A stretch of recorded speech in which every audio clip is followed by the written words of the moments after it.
From JBS Studios in Greater New York, this is the JBS News Update with Teisha Bader. I'm Teisha Bader with the JBS News Update for Thursday, September the 21st, 2023.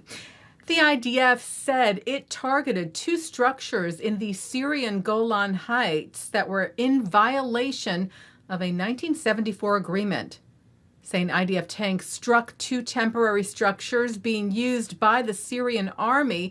These structures violated the 1974 disengagement agreement between Israel and Syria in the Golan Heights. The IDF holds the Syrian regime responsible, it wrote, for all activities emanating from its territory and will not allow any attempts to violate Israeli sovereignty. An Israeli security guard was lightly hurt in what appears to have been a car ramming attack this morning in the West Bank. The Times of Israel cited Israel police saying that a Palestinian driver arrived at the Kalandia checkpoint after he apparently cut himself with a box cutter, saying he may have been suicidal.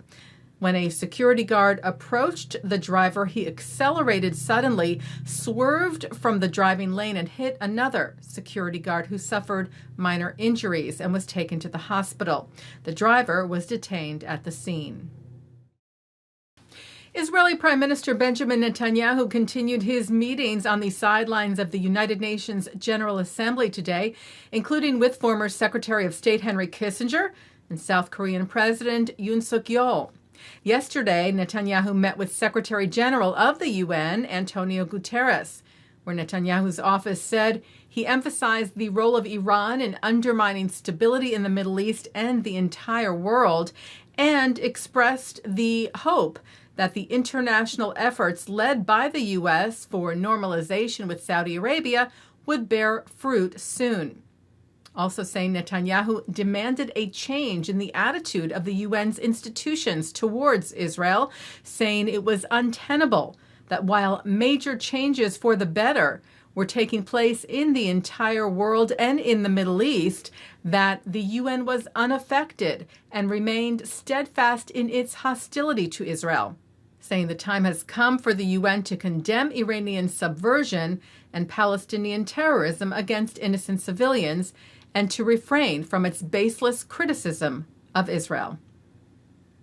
Yesterday, Sara Netanyahu attended a reception held by U.S. First Lady Dr. Jill Biden in honor of the spouses of heads of state and government to mark the opening of the 78th UNGA, where the Prime Minister's office said she was warmly welcomed.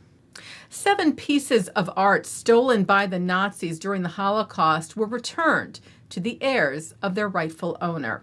The JTA reports the paintings by Egon Schiele were part of a large art collection belonging to well-known Jewish cabaret performer Fritz Grunbaum.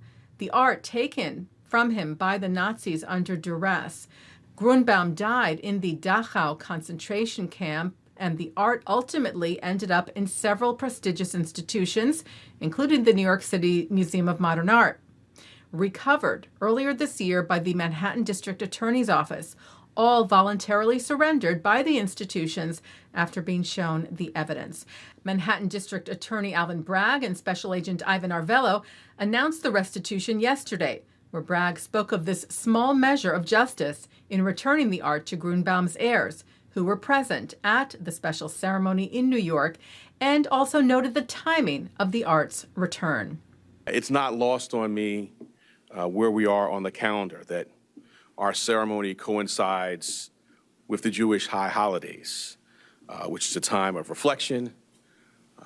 This ceremony has reminded me that despite the horrors, the tragedy, the destruction caused by the Nazis, it is never too late to teach the world about incredible people like Mr. Grunbaum. Never too late.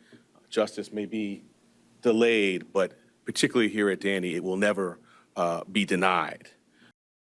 Taking a look now at our programming for tonight on JBS for Thursday, September the 21st at 7 o'clock. It's Talmud Study at 7:30. Benjamin Anthony speaks with Yaakov Lappin about recent terror attacks, Saudi-Israel normalization agreements, and the sale of the Arrow 3 air defense system to Germany. At 9, it's part 2 of Donniel Hartman on L'chaim. At 10, Shahar Azani speaks with Eric Mandel about Iran and the Middle East. And coming up next, Shahar Azani speaks to Israel Is CEO Nimrod Palmach about a joint Israeli-Arab delegation visiting the U.S. to celebrate 3 years since the signing of the Abraham Accords. And that's the JBS News Update for Thursday, September the 21st, 2023. I'm Teisha Bader. Stay healthy, stay well.